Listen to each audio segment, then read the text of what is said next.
სამედიცინო პერსონალში არ არის ის კვალიფიციური ცოდნა, რომელიც მიგვანიშნებს უფრო ადრეულ სტადიაზე და დროულად მოვახდინოთ ბავშვის დიაგნოსტიკა ან მოზრდილის.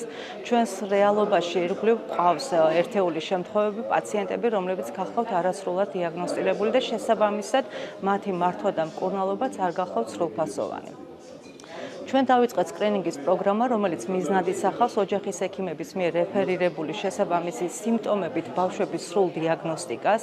100-ზე მეტი ბავშვი გვყავს უკვე გამოკვლეული და საეჭვო გვაქვს რამდენიმე ერთეული შემთხვევა, რომელიც სრულ დიაგნოზის დადასტურებას ელოდება და ამის შემდეგ, რა თქმა უნდა, ისინი გააგრძელებენ სწორი მიმართულებით ექიმის მიერ დანიშნულების შესრულებას.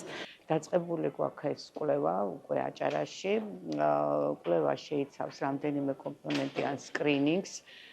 კერძოდ 3 სკრინინგული ტესტი კეთდება ამ მიმართულებით, ჯერჯერობით კეთდება მხოლოდ მცირე ჯგუფზე, ანუ 500 ბენეფიციარზე და შემდგომი შეფასების მიცემის შემდეგ უკვე გავავრცელებთ ამ პროგრამას აუცილებლად მომდევნო წლებში. 2 წლის წინ ჩატარდა კონფერენცია ბათუმში, სადაც გაჩნდა ინიციატივა დაგვეწყო ცელიაკიის სკრინინგი ბავშვებში. ამაში ძალიან დაგვეხმარა აჭარის ჯანდაცვის სამინისტრო, რისთვისაც კიდევ ერთხელ მადლობას გადავუხდით. ასევე მხარი დაგვიჭირა ცელიაკიის ევროპის ასოციაციამ. ჩვენ გავიზიარეთ მათი გამოცდილება.